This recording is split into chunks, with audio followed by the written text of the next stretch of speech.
m'a dit, ça c'est une phrase qu'on m'a sortie texto, on m'a sorti texto, t'es trop intelligente et c'est un problème. Tu montres pas ton corps et c'est un problème. C'est-à-dire, tu montres pas ton corps et c'est un problème. Bah, tu montes pas ton cul, tu montes pas tes seins, tu joues pas le jeu de... Pendant la Starac, tu étais la seule dans le paysage audiovisuel en Indienne. 2006. Ouais, Ouais, la seule indienne. ouais, c'est vrai. Après, avec le recul, il y a plein de choses que j'ai compris.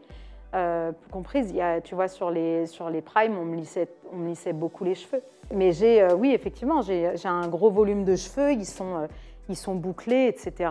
Bah, j'ai la peau un peu mate, j'ai les yeux clairs. Enfin, effectivement, on voit bien que je viens pas du Berry, quoi. Souvent, il me faisait des brushings. Je pense qu'il y avait un côté un peu exotique. J'ai souvent entendu le mot « il faut lisser son image, il faut lisser son image ». Je ne comprenais pas trop ce que ça signifiait. Ils m'ont enlevé mon bindi, ils m'avaient demandé d'enlever mon bindi. Et tu vois, je me souviens avoir été sur un shooting photo où carrément la nénette dit au maquilleur tu lui mets un peu de poudre blanche là qu'on éclaircisse sa peau. Ah, donne-moi un bébé, il est arrivé. Non, pas du tout. Oui, aujourd'hui, tu peux faire des bébés toute seule. Et je suis seule, je suis célibataire et je me sens pas d'être avec un homme dans ma vie. Et donc, je découvre qu'on peut faire des enfants seuls, en France ou à l'étranger, avec don de sperme, etc. Et donc, je me lance dans cette aventure qui s'annonce longue, je le savais. Et je me lance et puis voilà, je termine par faire une FIV en Espagne et je tombe enceinte et c'est merveilleux.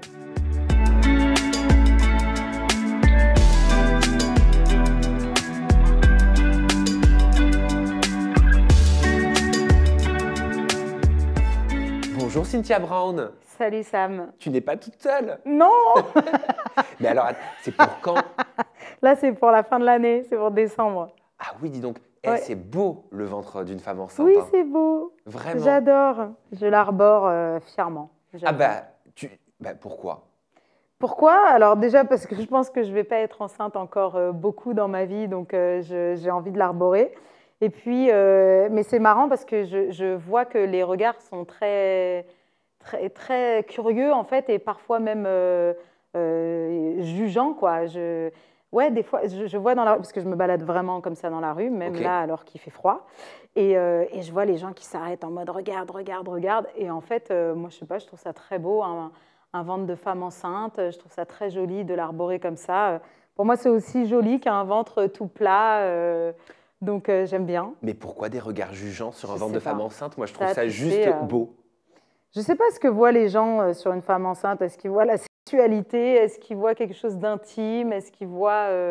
j'en sais rien, mais je trouve que c'est vrai qu'on ne voit pas beaucoup de femmes avec des gros bidous. Tu vois, même sur la plage cet été, tu as des femmes qui sont en bikini, mais il y en a plus de femmes enceintes qui sont avec des une pièce, comme s'il fallait cacher ce ventre, comme si c'était une partie intime. Alors, bon, moi, je ne suis pas très pudique au niveau de mon corps, donc j'avoue que je le montre comme ça depuis le début. Ça me plaît, je trouve ça beau et j'aimerais trop voir plein de femmes enceintes comme ça, avec les gros bidous qui sortent là. C'est trop beau. En tout cas, tu es superbe et Merci, ton c'est ventre l'est gentil. tout autant. Cynthia Brown, on t'a tous Yes. découvert à l'époque sur TF1. Ouais. Alors, on remonte en 2006. Tu participes à la Star Academy 6e saison. Une Exact. saison juste incroyable parce que tu as pu chanter avec des icônes comme Beyoncé.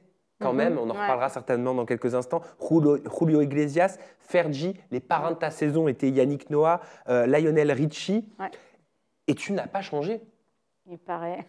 Non mais, pardon. Bah non, en fait, C'est pas pardon, gentil. mais tu n'as pas changé, Cynthia. Ouais, peut-être, je sais pas, je m'en rends pas compte. Moi, j'ai l'impression de. Enfin, moi, je me vois changer, donc. Ouais, peut-être. Je sais pas trop quoi dire. Et je pense que, et même si tu en faisais, enfin, il n'y a pas de souci, j'ai aucun problème avec ça, et j'espère personne, mais tu ne fais pas de chirurgie. Non, je fais pas de chirurgie. Je me maquille même pas. Le seul truc que je mets, c'est de l'anti-cerne. Là, c'est tout ce que je mets. Je fais rien. Mais je prends soin de ma peau depuis toujours. Enfin, depuis que je suis gamine, j'apprends à l'hydrater. Tu vois, je l'apprends même à mes filles. Je prends soin de moi en fait depuis toujours. J'ai toujours fait attention au soleil. Je me suis jamais mise au soleil. Alors si, peut-être quand j'étais petite parce que j'avais pas la conscience. Mais dès que j'ai été en conscience, j'ai mis du truc, là, comme on appelle. Oui, mon cerveau est occupé par le bébé, donc il y a plein de mots que je vais oublier. Hein. Au cours de l'interview. De la crème solaire. Oui, merci.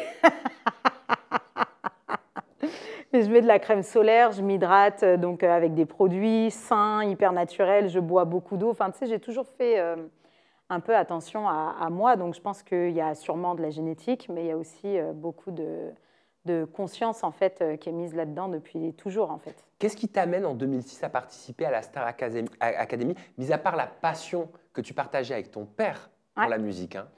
Eh ben, écoute, c'est pas du tout ça qui m'y mène, vraiment, vraiment pas. Je tombe là-dedans complètement par hasard parce que je ne suis pas du tout consommatrice de ces programmes. Je suis dans ma petite vie tranquille et tout. Et puis, c'est un copain qui tombe. À l'époque, j'habitais rue Montorgueil dans Paris. C'est un copain qui tombe sur une nénette qui fait du casting sauvage et qui lui demande à lui de participer au casting. Et il lui dit « Oh là là, non, non, mais moi, je ne suis pas du tout chanteur. Par contre, j'ai une copine chanteuse qui vit dans cette rue. Attends, je l'appelle. » Il m'appelle et il me dit « Il y a une nénette pour un casting, elle veut te rencontrer, c'est pour une émission qui commence en septembre, donc vas-y, descends. » Moi, je n'ai pas trop envie d'y aller, mais bref, je te passe les détails. Je finis par la rencontrer. Et là, la première chose qu'elle me dit, c'est « Ah ouais, dis donc, vous êtes belle. Ouais, ce serait vraiment cool que vous fassiez le casting. » Je fais « Ok, mais c'est un casting pourquoi ?» Parce que je n'ai toujours pas compris. Elle me dit « Bon, je ne peux pas tout vous dire, mais c'est pour un casting musical qui commence en septembre. » Et là, en fait, relou comme je suis, je lui dis « Mais je ne vois pas le rapport entre « Ah, waouh, vous êtes belle, vous ne voulez pas passer le casting. » C'est un casting musical. Ouais, voilà. Je n'ai pas capté. Et elle me dit « Non, mais on cherche quand même des personnalités et tout. Et puis en plus, il paraît que vous chantez quand même. » Et je lui dis « Ouais, ouais, je chante. » Et puis en fait, c'est comme ça qu'après, elle m'a dit « Ah, s'il vous plaît, prenez un café avec moi. Je voudrais vous exposer le truc, qu'on parle un petit peu. » Et puis en fait, une fois que tu mets le pied dedans, t'es dedans en fait. Tu as envie de continuer parce que elle te parle d'un programme et d'une possibilité qui sont quand même assez attrayantes. Et puis tu commences à te projeter un petit peu, pas forcément sur une victoire ou quoi que ce soit, pas du tout, mais sur l'étape d'après. Et puis ça te challenge aussi. Moi, je n'avais jamais fait à cette époque-là de casting, etc. Donc je me suis dit, bah, tiens, c'est peut-être le moment de me challenger, de me confronter un petit peu aussi à moi-même, en fait, pour voir jusqu'où je peux aller dans ce genre de choses. Tu rêvais d'être chanteuse? Est-ce que je rêvais d'être chanteuse? Tu sais que c'est une question que je me suis souvent posée et je crois que j'ai toujours pas. Je crois pas. Je crois pas. Je crois que ça me plaisait, mais que c'était pas un rêve fou, tu vois. C'est peut-être pour ça que tu n'auras pas tout accepté par la suite. Mais bien sûr. Mais on va y revenir dans quelques instants. Quelques années après avoir participé à la Star Academy, je crois en 2011 ou 2012, tu confies au détour d'une interview au magazine Public que tu ne comprends pas pourquoi la Star Academy aurait fait en sorte de te faire passer pour une jeune femme prétentieuse. Ouais, parce que à l'époque, quand je sors de la Starac, je comprends qu'ils ont créé des personnages avec nos personnalités et que moi, a priori, j'étais un peu la chute, la casse-couille, la rebelle, celle qui prend un peu la tête, qui est jamais d'accord, etc. Alors, je pense que j'ai un côté effectivement comme ça dans ma personnalité. Alors, je suis pas d'accord par principe, je suis pas d'accord parce que j'ai des valeurs et des opinions et des convictions. Et c'était déjà le cas, effectivement, dans la Starac. On est quand même dans un contexte de télé-réalité. Mais encore une fois, ou si on comparait avec les réseaux sociaux aujourd'hui, c'est la même chose. C'est que tu vois une partie de la réalité. Et en plus, on est dans de la télé, donc il y a du montage, etc. Donc tu peux faire un peu passer les gens pour qui tu as envie qu'ils soient. Et c'est vrai que ça m'avait un petit peu dérangée de comprendre que j'avais cette image-là. Et puis voilà. Et puis après, je suis passée à... Je m'en fous, quoi. Enfin, après, tant pis, quoi. Mais je me trompe pas si je te dis qu'ils ont voulu faire de toi la Beyoncé française. C'était le but quand même à l'époque. Je pense qu'il y a eu un peu de ça. Parce que je pense que j'avais un potentiel, tu vois, que ce soit au niveau musical, au niveau physique, etc. Je pense que je pouvais représenter un produit assez complet. Tu avais le physique, ouais. Tu avais la voix. Il y en a qui ont le physique, mais qui n'ont pas la voix. Toi, tu avais les deux. Tu avais le corps, le physique, l'allure. Ouais, mais je pense que j'avais une grande gueule. La voix puissante et une grande gueule. Mais je pense que j'avais une grande gueule. Mais tu sais, on me l'a reproché. Hein. Moi, on m'a souvent dit, alors je citerai ni de nom, ni de contexte, etc. Mais plusieurs fois, on m'a dit, en fait, tu sais trop ce que tu veux, c'est un problème. On m'a dit, ça c'est une phrase qu'on m'a sortie texto, on m'a sorti texto, t'es trop intelligente et c'est un problème. Tu montres pas ton corps et c'est un problème. C'est-à-dire, tu montres pas ton corps et c'est un problème. Bah, tu montres pas ton cul, tu montres pas tes seins, tu joues pas le jeu de. Pendant la Starac? Non, non, non, sur d'autres contextes, pendant toute ma carrière, entre guillemets, visible sur les écrans, on va dire. Oui, mais pendant la Starac, vous aviez des stylistes. Ouais, pendant la Starac, on avait des stylistes et ils ont été très respectueux parce que moi, j'avais dit déjà à l'époque, pendant la Starac, que moi, j'étais mariée et que j'avais pas envie d'être sexualisée, en fait, et d'être à moitié à poil sur scène. C'était pas mon truc. Au-delà du fait d'être mariée, d'ailleurs, il y avait un peu de ça, mais il y avait aussi mes convictions perso. C'était accepté?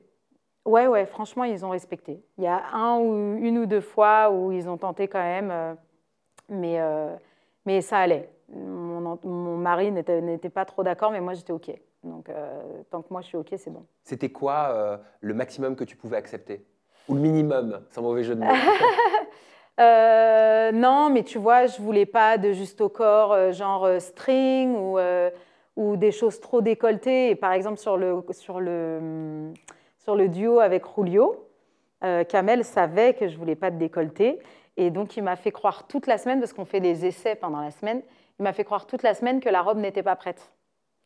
Et même le jour du prime, normalement, donc on arrive, c'était les vendredis, je crois, les primes, on arrive le vendredi matin et tu réessayes toutes tes tenues. Et voilà. Et là, ma robe n'était soi-disant toujours pas prête. Je trouve ça chelou, mais bon, je fais confiance, tu vois.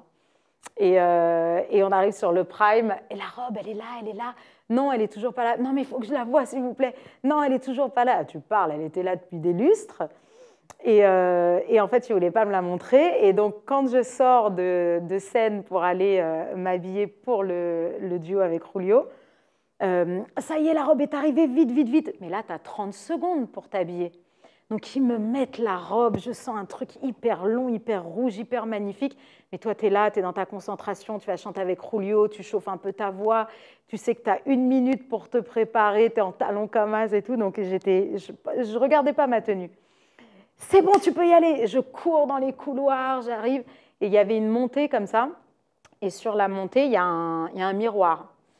Et donc, je suis là dans ma concentration et tout. Vas-y, Cynthia, on y va. OK. Allez, dans 30 secondes. OK. Et là, je vois le miroir. Et là, je me regarde. Et là, je fais « Oh putain !» Et là, je me regarde. Et j'avais un décolleté de là à là. Mais c'était magnifique, tu vois. C'était sexy, mais joli, en fait. Pas vulgaire, tu vois. Et donc, j'ai fait « Putain, c'est beau, mais oh putain, je vais avoir des problèmes. » Et tu dois y aller et tu vas chanter. Julio, il a trouvé ça très beau aussi, je crois. Et c'était drôle. Après, oui, mon mari, il m'a pris la tête là-dessus. Mais je ne regrette pas parce que c'était une très belle robe. Et même après, j'ai remercié Kamel. On va voir dans quelques instants une séquence culte, justement en lien avec ton mari de l'époque. Mais j'ai le souvenir aussi, tu es indienne, hein, Cynthia? Oui, d'origine, ouais. D'origine indienne. Maman, ouais. Par ta maman. Tu portais souvent le point qui a un nom. Qui s'appelle un bindi dans le nord et poutou dans le sud. Voilà, ouais. C'était ta volonté, c'était une demande de ta part, c'était la production de la Star Academy qui voulait que tu le portes? Non, pas du tout. C'est quelque chose que je portais depuis mes 14 ans et que c'était un peu, à l'époque, ma manière à moi de revendiquer un peu mes origines. Je pense que tu sais que dans ta jeunesse, tu as besoin d'appuyer ta personnalité et que voilà, c'est comme ça que je le faisais. Tu étais la seule, hein, je suis désolée, hein, mais non, je ne vais pas être désolée. Non, faut pas être désolée. Tu étais la seule dans le paysage audiovisuel en 2006. Indienne. Ouais. La seule indienne. Ouais, c'est vrai. C'est vrai. Il n'y avait pas beaucoup de... C'était une minorité qui n'était pas... Mais j'ai envie de te dire encore maintenant, il y en a très peu. Ouais. Il y en a très peu. Comment tu le vivais? Est-ce que ça, tu te sentais une responsabilité à l'époque déjà? Franchement, non, je me suis jamais sentie de responsabilité là-dedans. Mais alors, pourquoi? Parce que je pense que, en fait, moi, je me vois pas comme ça. En fait, moi, je suis une personne comme toi, une femme chinoise, un homme noir. C'est juste deux personnes. C'est pas, je me dis pas, tiens, elle est chinoise, lui, il est noir, nanani, nanana. Alors, les origines vont m'intéresser, mais exactement comme les tiennes, ou tu vois. Je me suis jamais sentie investie de devoir représenter qui que ce soit ou quoi que ce soit. Mais après, je pense que par la force des choses, en fait, tu représentes malgré toi, en fait, parce que c'est pas ce que moi je pense que je représente qui est important. C'est ce que au final, c'est ce que les gens voient qui va déterminer certaines choses et qui va pouvoir influencer aussi certaines choses, certains parcours, etc. Mais toi, tu ne te vois pas. Enfin, moi, je ne me suis jamais dit ouh là là, attention, il faut que je fasse attention parce que je suis métisse et peut-être que les métisses, ils ne vont pas être trop acceptés. Après, avec le recul, il y a plein de choses que j'ai comprises. Tu vois, sur les primes, on me lissait beaucoup les cheveux. C'est-à-dire moi, j'ai les cheveux bouclés normalement. J'ai une grosse touffe un peu comme ça. Tu as des très beaux cheveux. Ouais, j'ai des longs cheveux et tout que j'ai accrochés aujourd'hui parce qu'ils sont sales, tout simplement. Je reviens du sport. Mais oui, effectivement, j'ai un gros volume de cheveux. Ils sont bouclés, etc. Bah, j'ai la peau un peu mate, j'ai les yeux clairs. Enfin, effectivement, on voit bien que je viens pas du Berry, quoi. Mais je sais pas, pour moi, c'est pas un problème. Tu viens pas du Berry, point barre, tu vois. Mais pourquoi tu dis qu'il voulait te lisser les cheveux? Ah oui, parce que souvent, il me faisait des brushings. Je pense qu'il y avait un côté un peu exotique qui... Enfin, très sincèrement, je n'ai jamais ressenti que c'était un problème pendant l'émission. C'est plutôt après coup que je me suis dit, tiens, c'est marrant. J'ai souvent entendu le mot il faut lisser son image, il faut lisser son image. Je ne comprenais pas trop ce que ça signifiait. Et puis, tu sais, tu es dans une machine à laver un peu quand tu es dans cette émission. Donc, tu te laisses un peu porter. Il y a des trucs qui vont vraiment à l'encontre de ce que tu veux. Donc là, tu l'ouvres. Mais sinon, tu te laisses quand même vachement emporter et guider. Puis même moi, je pense qu'aujourd'hui, je ne serais pas pour ce genre de truc, tu vois. Je me souviens que sur la prestation de I Will Always Love You, il fallait tout lisser. On va lui mettre une robe parme, tu sais, pas avec des couleurs flashy.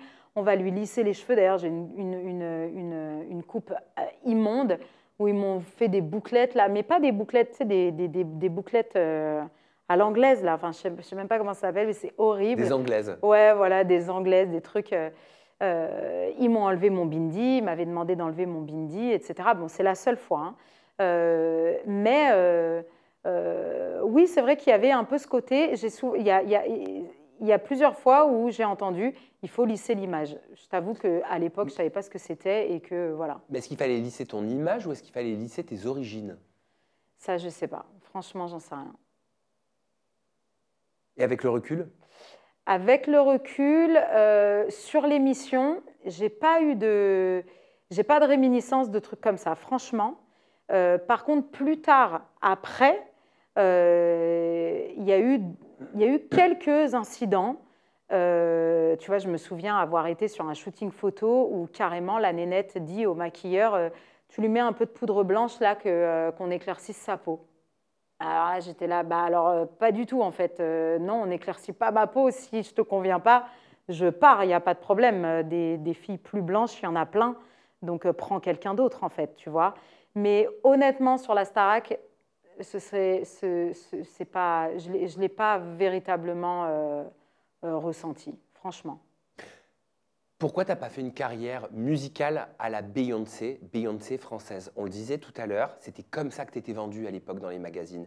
Tu avais, et tu l'as toujours, la silhouette, le corps, le physique, l'intensité, le charisme, la beauté, la voix puissante. J'espère que tes chevilles ne vont pas enfler. Pourquoi tu n'as pas fait des albums, même si Cyril Sinelu a gagné, tu étais arrivé en demi-finale, pourquoi tu n'as pas enchaîné les albums et les clips et les plateaux télé, les 50 minutes inside et les Energy Music Awards? Je pense qu'il y a énormément de choses hein,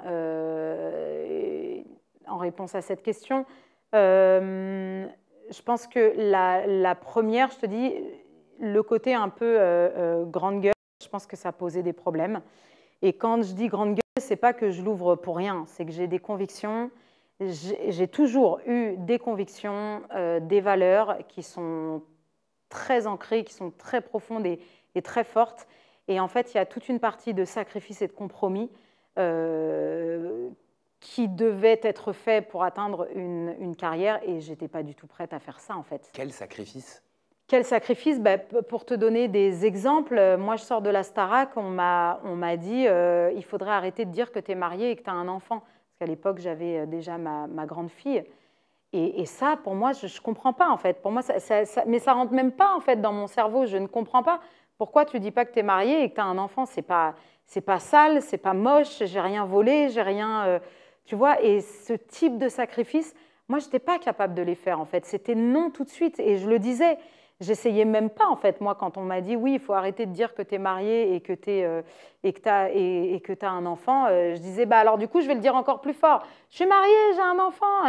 Il rigolait comme ça. Ouais, ça plaisait pas? Ça plaisait pas du tout, en fait. Parce que tu étais en contrat avec Universal à la sortie de la Starac? Ouais, on est tous en contrat, ouais. Bah oui.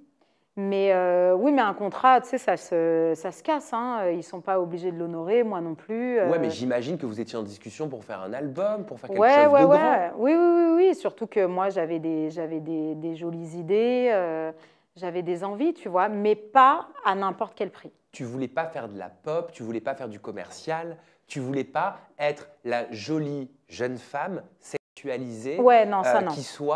dont l'image est exploitée sur tous les plateaux télé. Non, ça c'était hors de question. Faire du commercial, etc., pourquoi pas, ça m'a jamais dérangé. Mais le côté, parce qu'on me disait, oui, toi, il faut qu'on te fasse faire le titre de l'été en maillot de bain sur la plage. J'étais là, bah non, en fait, alors pas du tout, du tout. Non, mais pas du tout. Déjà, le côté en maillot de bain sur la plage, non. Et puis le tube de l'été et tout, pourquoi pas, hein, parce que ça cartonne, surtout à l'époque. En plus, les tubes de l'été, c'était très bien.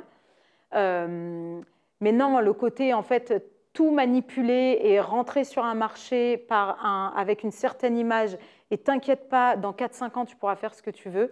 Moi, ça ne me plaisait pas, en fait. Ce n'était pas du tout dans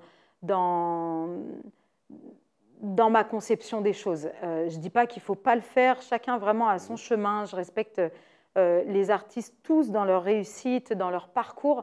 Mais moi, je sais que c'était pas le mien. Moi, je n'étais pas prête à ces compromis. Eh bien, sache que j'ai beaucoup de respect pour tes décisions et pour toi, Cynthia, parce que contrairement à ce que nos sociétés tendent à nous faire penser, c'est très difficile, très compliqué de dire non, de s'imposer. Ouais, c'est dur. Et de ne pas accepter des promesses d'un avenir successful qu'on te vend et que tu aurais certainement eu musicalement parlant si tu avais accepté tous ces sacrifices et ces compromis. Tout à fait, mais je pense aussi que y a des gens qui veulent ça. Il y a des gens qui veulent la notoriété, il y a des gens qui veulent l'argent, il y a des gens qui veulent la fame. D'ailleurs, tu le vois sur les réseaux sociaux. Il y a des gens qui adorent la fame. Moi, c'est un truc qui m'a toujours gênée, en fait, la fame. Moi, alors, être sur scène, être à la télé, etc., prendre la place, donner, échanger, etc., à fond. Mais une fois que je descends de scène, je suis moi, quoi. Je suis à nouveau moi. Je ne mérite aucune admiration, je ne mérite rien de plus que quiconque, en fait. Quand je suis sur ma scène, pourquoi pas? Tu peux dire, waouh, elle a une voix de ouf, waouh, elle est habillée chambée, nanana. Mais je suis dans, c'est pas un personnage, mais je suis moi sur scène, donc là, ok. Mais une fois que je suis plus là-haut, c'est bon, on est archi pareil, quoi, tu vois. Et le côté, tu vois, j'aimais pas quand on me demandait des photos, quand on me demandait des autographes et tout, ça me gênait. Alors, je sais que c'est pris pour quelque chose de très prétentieux, genre, ah non, mais elle se la raconte, la meuf, elle n'a pas le time de faire des photos ou de signer des autographes. Mais non, c'est pas ça. C'est qu'en fait, je capte pas, en fait, que tu veuilles une photo avec moi, genre, non, viens, on échange. D'ailleurs, ça peut m'arriver encore aujourd'hui, mais aujourd'hui, ma réaction, je pense qu'on l'entend plus. Les gens la comprennent mieux, mais quand j'ai des gens qui veulent prendre une photo, je dis, non, si tu veux, on se prend un café 5 minutes, on se pose, on discute. Mais franchement, on ne va pas prendre une photo. Je suis personne. Viens, on échange et on garde un vrai souvenir. Tu vois, plutôt que, ah, regarde, j'ai croisé la meuf de la Starac, ça n'a aucun sens. Alors que si on échange, là, il y aura, tu vois, on a un souvenir et on en a un tous les deux, tu vois. Les gens sont un peu surpris par ce genre de choses. Mais je trouve que ça c'est la vraie vie, tu vois. Est-ce que tu voyais la même chose en Beyoncé? Est-ce que tu n'étais pas impressionnée quand tu as chanté avec elle? Est-ce que tu n'étais pas impressionnée d'être à un demi-mètre d'elle? De la toucher, même. Alors, j'ai jamais été fan de personne, encore aujourd'hui. C'est quelque chose en plus que j'apprends à mes filles. Je me souviens, ma grande était fan de Selena Gomez. Je lui disais, mais tu peux pas être fan. Tu peux aimer, admirer, mais je t'en supplie, ne sois pas fan. Non, c'est vrai, c'est vraiment un mot déjà que j'aime pas du tout. Ouais, c'est une attitude que j'aime pas non plus, tu vois. Donc, j'ai jamais été fan de quiconque. Mais par contre, bien sûr, Beyoncé a toujours représenté pour moi, une artiste et une femme à admirer, et admirable véritablement pour indéniablement son talent, mais en plus son travail et sa capacité de travail. Tu vois, moi, je suis admirative du succès, de la réussite. Tu vois, quand je suis arrivée ici, en voyant ben, ton endroit, et je trouve ça merveilleux. Et ce que je vois, c'est la réussite, c'est le travail, et je trouve ça magnifique et j'admire beaucoup. Donc, ben, comme j'admirais Beyoncé, je t'admire, Sam, pour ta réussite et tout. Non, mais c'est vrai, c'est vraiment quelque chose qui me plaît, la réussite et le travail. Et je vois ça aussi chez Beyoncé, qui est une bête de travail. Enfin, voilà. Donc, elle s'est donné les moyens, elle a réussi. Donc, bien sûr que j'admire énormément. Et quand on m'apprend que je vais chanter avec elle, sûrement, je suis un peu impressionnée, mais surtout, je veux être à la hauteur. Alors, pas du tout à la hauteur de Beyoncé, parce que je pense qu'elle est à un niveau, elle est au-dessus de tout le monde, mais je veux être à un niveau où elle ne se dit pas oh, putain, on m'a encore fourgué un petit naze, tu vois. Je veux qu'elle se dise ah tiens, c'est cool, tu vois. Je veux qu'elle passe elle aussi un bon moment. Et donc, je travaille pour ça, en fait. Et c'est cool, et ça se passe super bien, et c'était un beau moment. S'il y a un professeur, un ancien professeur dont j'aimerais te parler, c'est Raphaël Ricci. Ouais. Raphaël Ricci, qui était votre professeur d'expression scénique. Exactement. Qui était connu dans la Star Academy pour être extrêmement sévère, Dur, très stricte. Elle en a vécu d'ailleurs de toutes les couleurs, et c'est sa propre mère, Alice Donna, qui s'est exprimée sur le plateau de Jordan Deluxe, je crois, si je ne me trompe pas, pour revenir sur les années Star Academy de sa fille, en disant qu'en fait, contrairement à ce qu'on pensait, elle avait terriblement souffert de ces années Star Academy. Et elle racontait une anecdote en disant, c'était le soir de Noël, elle arrive à la maison, elle était en pleurs avec tous ces paquets qu'elle nous avait achetés parce que des gens dans la rue lui avaient écrasé ces paquets, ces cadeaux de Noël emballés qu'elle avait prévus par méchanceté, parce qu'il la détestait, parce qu'elle avait une image détestable, et elle était arrivée en pleurs. Et elle disait, Alice Donna, sa mère, la Star Academy a fait de ma fille la méchante. Ils lui ont développé l'image de la méchante, et par la suite, ils lui ont développé l'image de la pleureuse. Tu en avais conscience, ou tu l'apercevais véritablement comme une méchante, Raphaël Ricci? Avant de rentrer dans la Starac, moi, j'étais pas trop, je connaissais pas énormément le programme, mais malgré tout, tu connaissais Raphaël Ricci, parce que c'est vrai qu'on en parlait beaucoup. Même quand tu suivais pas le programme, tu en entendais parler. Et effectivement, j'appréhendais un peu de la rencontrer parce que ce qu'on connaissait d'elle et ce qu'on voyait d'elle, c'était ce côté dur, hyper critique, assez... ouais, elle mâchait pas ses mots, et puis elle était cassante en fait, parce que tu peux ne pas mâcher tes mots, mais être dans le positif aussi. Elle, non, elle était vachement dans le négatif. Et j'avoue que j'appréhendais un peu parce que je sais que je me laisse pas faire. Donc, je savais qu'on pouvait aller très vite à la confrontation et que bah, ce n'est pas non plus des moments que je recherche, tu vois. Et au final, hyper agréablement surprise, très gentille, sauf qu'on fait de la télé, en fait. Et qu'il y a des gens, il y a des personnalités off et des personnalités on, quoi, tu vois. Ouais.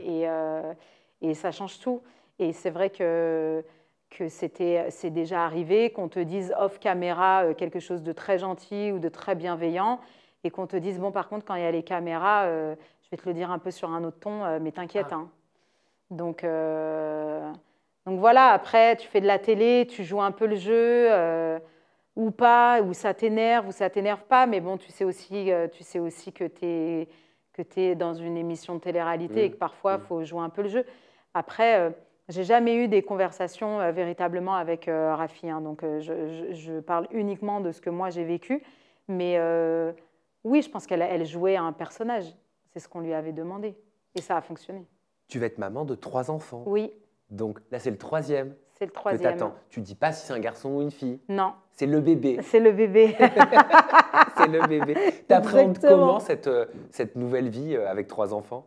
T'as déjà une grande, hein? Alors, j'ai une grande et ma petite, et donc ce bébé qui est en chemin. Et j'appréhende, je suis trop heureuse, quoi. Je suis hyper heureuse. C'est un bébé que je fais toute seule, donc il n'est pas là par hasard. C'est un bébé qui m'a demandé beaucoup de temps, de réflexion. Un bébé que tu fais toute seule? Ouais, un bébé. Ah, donne-moi un bébé, et il est arrivé. Non, pas du tout. Oui, aujourd'hui, tu peux faire des bébés toute seule. Comment t'as fait? Alors, je ne vais pas rentrer dans tous les détails, mais néanmoins, je vais répondre parce que c'est un sujet en plus qui me tient à cœur. Donc, en fait, je suis seule, je suis célibataire et je me sens pas d'être avec un homme dans ma vie, trop traumatisée par un tas de choses. Sauf qu'il y a l'envie d'un troisième enfant qui vient et je me dis, OK, mais comment je fais, quoi? Je n'ai pas d'homme dans ma vie, je ne voulais pas rencontrer quelqu'un.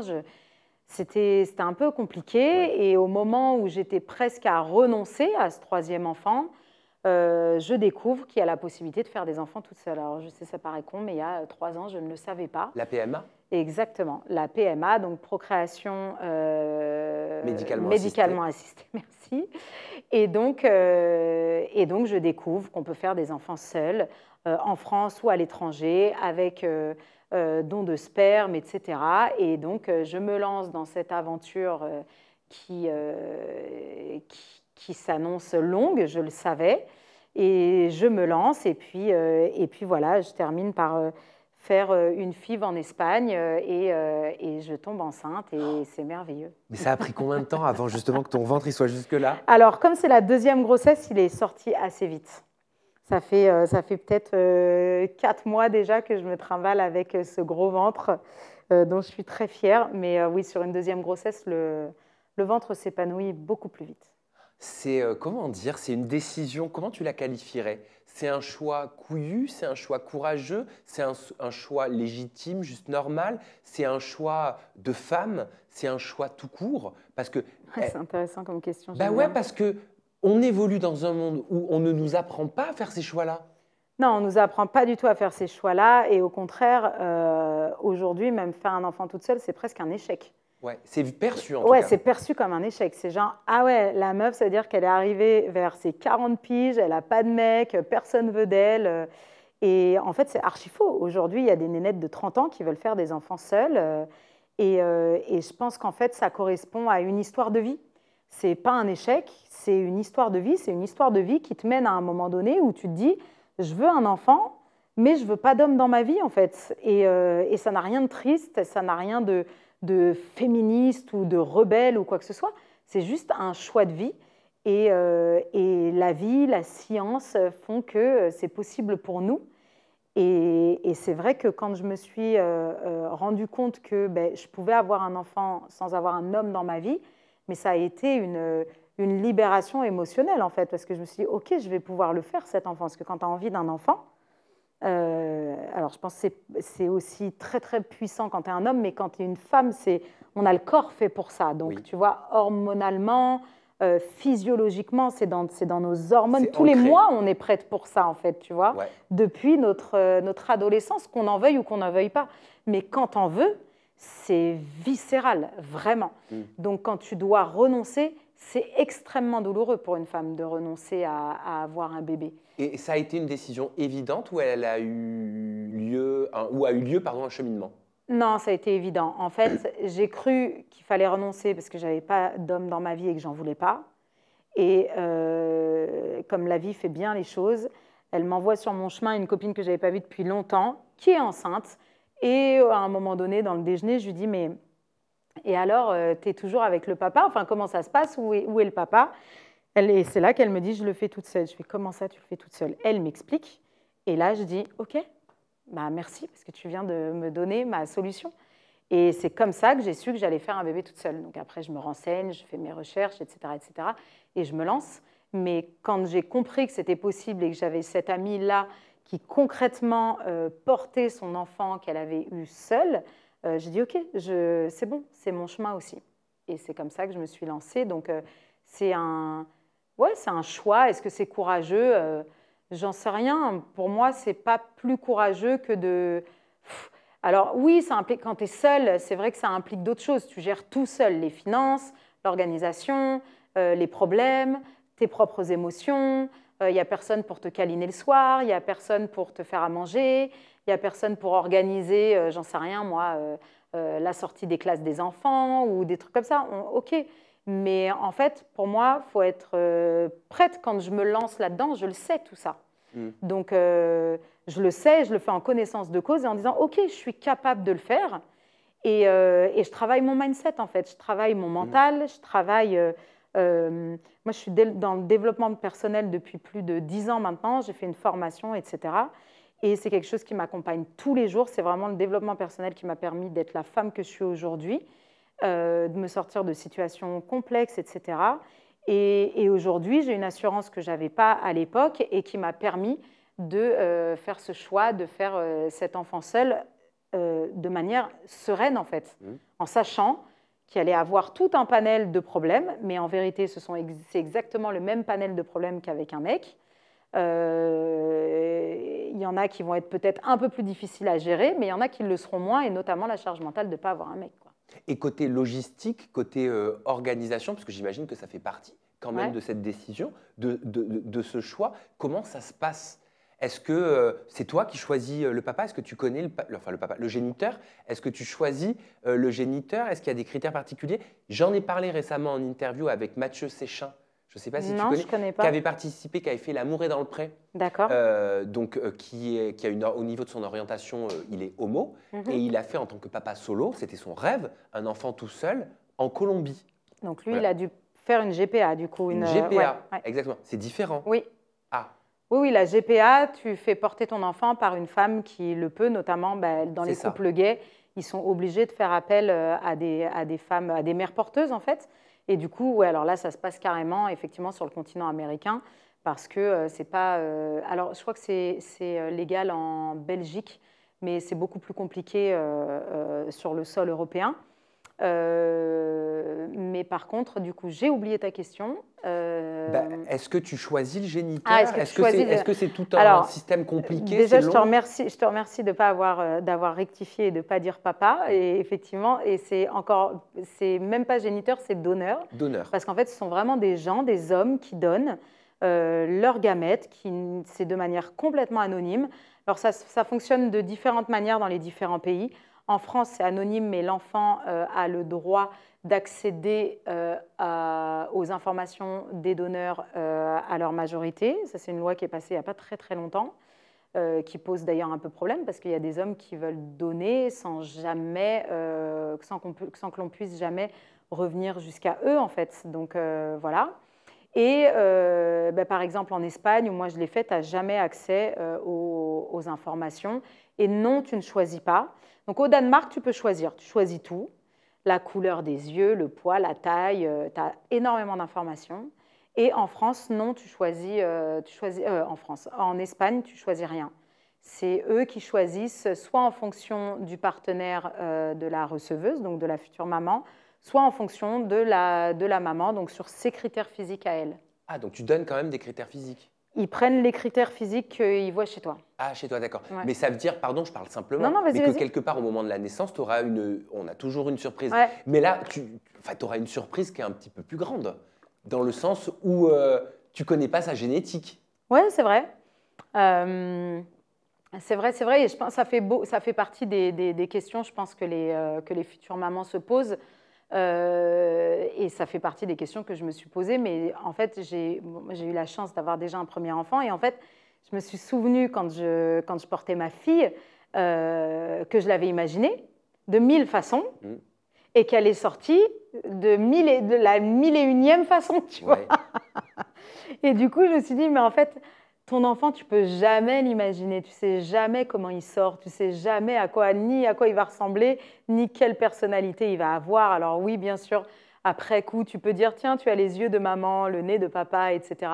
Mais est-ce bien important? Sans déconner, est-ce bien important? Je pense vraiment que la génétique, c'est fabuleux. En plus, ça m'intéresse énormément. Donc, la génétique, les mémoires cellulaires et tout, je suis à fond là-dedans. Donc, ça m'intéresse.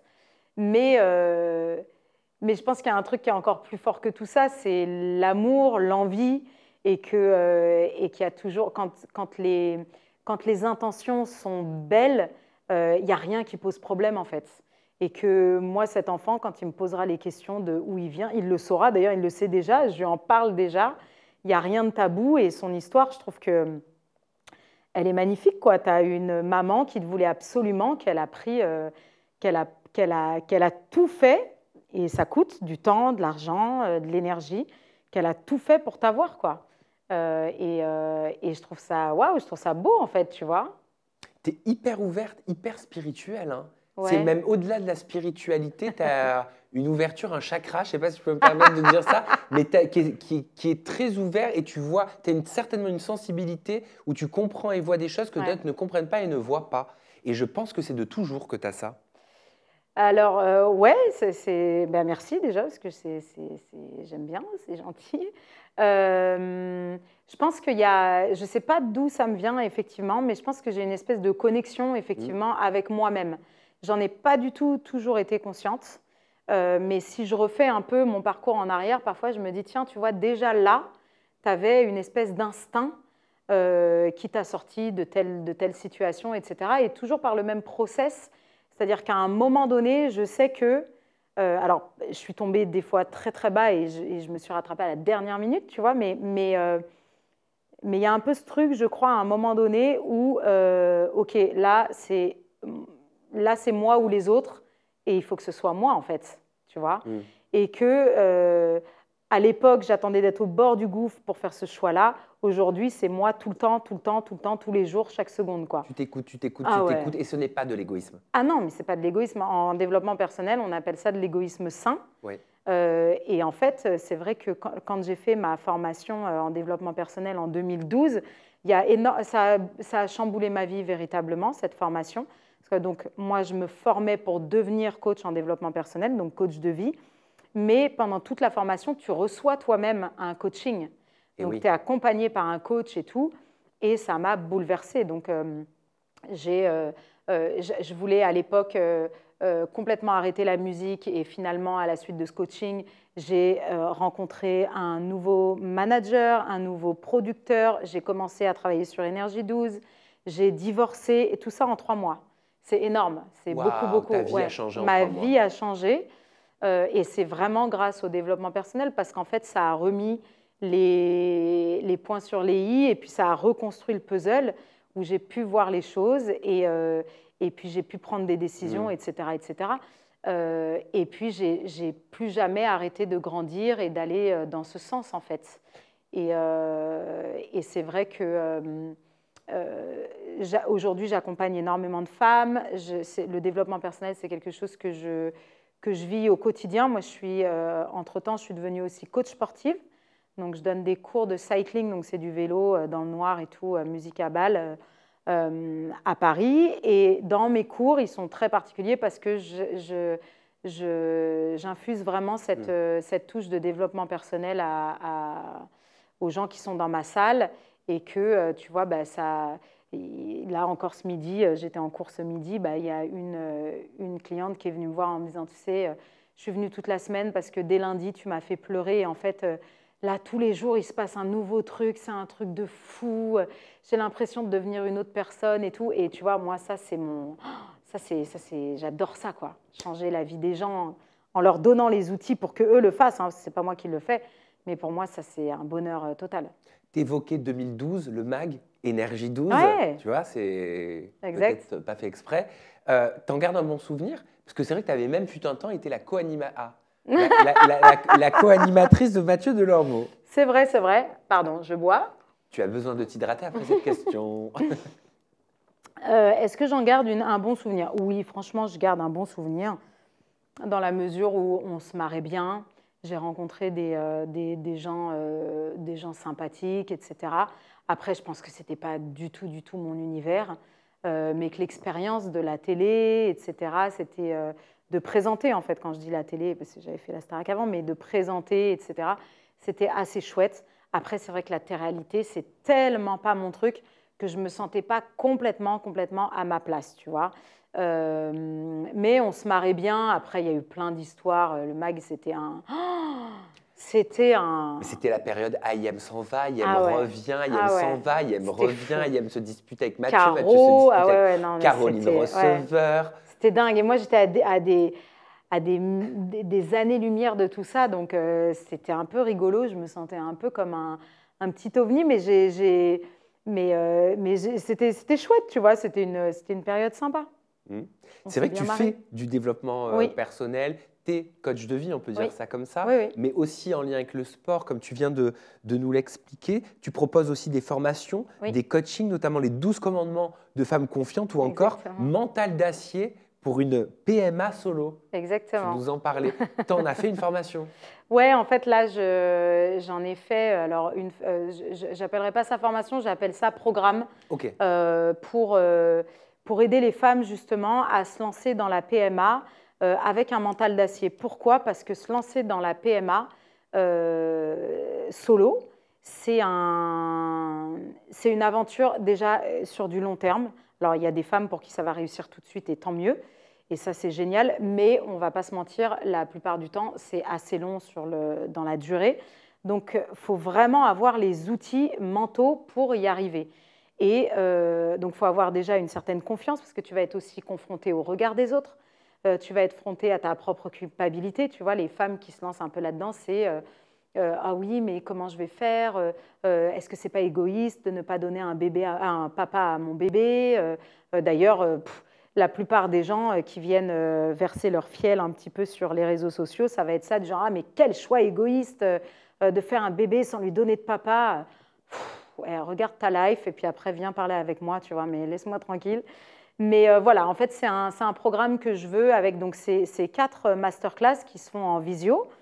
Donc j'ai mon petit groupe de femmes et puis on aborde donc plein de questions purement techniques sur la PMA, comment ça se passe, les différentes options, etc.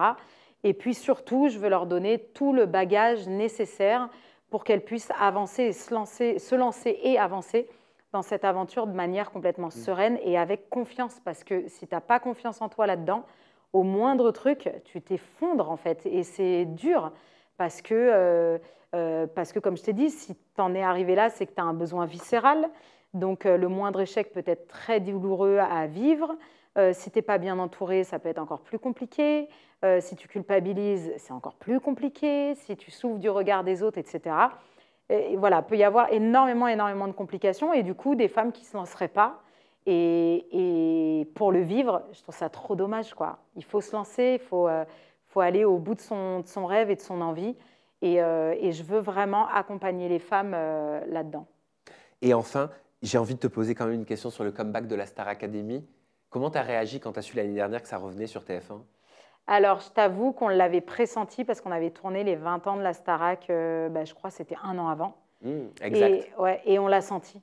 En fait, sur le plateau, on a dit, tiens, c'est marrant, est-ce que ça annonce pas, genre, on ferme ce bouquin-là pour ouvrir une nouvelle génération? Et il n'y avait pas de nom, en fait, les gens souriaient. Donc, on s'était dit, ah, ça va revenir. Et c'est très rigolo parce que j'ai suivi le tout premier Prime parce que ça m'intéressait. Puis c'était rigolo de revoir ce château, etc., de voir ce plateau qui est magnifique. Mais surtout, ce qui était super rigolo, c'est que ma petite, donc ma grande, elle m'avait vue, elle connaissait. Mais la petite, elle savait que maman avait fait la Starac, mais elle ne savait pas ce que c'était. Et donc là, quand elle a vu, elle était mais comme une folle et partout, elle disait « Ma mère, c'est Cynthia de la Starac !» Et elle me foutait la honte à chaque fois, elle me faisait des trucs. C'était à mourir de rire. Mais du coup, elle a pris conscience de ce que c'était. Et donc, rien que pour ça, merci TF1 d'avoir ressorti la Starac. S'ils t'invitent pour chanter, tu y retournes? Oh, ils ne m'inviteront pas. Mais oui, mais non, ils ne m'inviteront pas. Je pense que ce n'est même pas une question. On ne sait jamais. Non, je sais. Merci Cynthia Brown. Merci à toi. Quelle interview, franchement. T'es hyper inspirante. C'est gentil. Je trouve que c'est hyper agréable de papoter avec toi. Cynthia, on te retrouve sur l'ensemble de tes réseaux sociaux. Tu en as beaucoup des comptes, hein? Alors, non, j'ai que Instagram, Cynthia Brown Cyn, je crois, il s'appelle comme ça. Oui, c'est ça, Cynthia Brown Cyn, donc CYN à la fin. Et j'ai mon site et ma newsletter. Mais non, j'essaie de me limiter. N'hésite pas, si tu veux les mettre en avant, vas-y. Hein. Bah, voilà, mon compte Insta et puis donc sur mon site, dont le lien est dans ma bio. On peut s'inscrire sur la newsletter et je partage plein de conseils en développement personnel, de partage d'expériences. Je parle de tous les produits que je mets en ligne, qui sont des produits donc de développement personnel. Vraiment, il y en a un pour apprendre à gérer sa charge mentale. Il y en a un autre pour apprendre à gérer ses peurs et faire des choix. Il y en a un autre qui est un petit peu un ovni parce qu'il parle de sucre, c'est pour arrêter le sucre. Mais en fait, moi, j'ai arrêté de consommer du sucre et dans l'arrêt de consommation de sucre, ce que j'ai découvert, c'est l'aspect santé physique, mais aussi le mental qu'il te faut pour renoncer à une drogue. C'est un truc de ouf. Et en fait… Ah, c'est marrant, tu dis drogue. Ah bah, c'est une drogue, le sucre, mais ils nous le diront d'ici 10 ans, ils nous diront « Vous vous rendez compte qu'on donnait de la drogue à nos enfants ?» C'est une certitude. C'est une certitude. Pardon, on va repartir sur notre interview.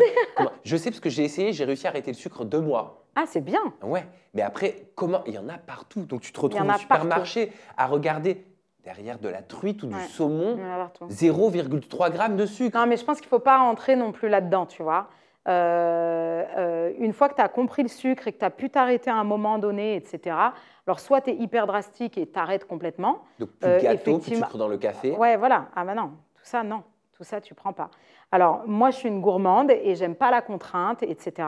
Donc, moi, maintenant, je mange du sucre, mais en pleine conscience. C'est-à-dire que quand je mange ma glace, parce que je vois ça, ma glace, mon pain au chocolat, mon truc, mon machin, déjà, c'est plus tout le temps comme avant.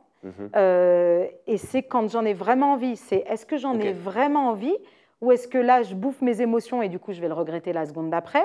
Ou est-ce que vraiment, là, ça me fait plaisir parce que j'en ai envie? Et c'est uniquement j'en ai envie. Si c'est j'en ai besoin, c'est mort. C'est que ça correspond à quelque chose qui est émotif, etc.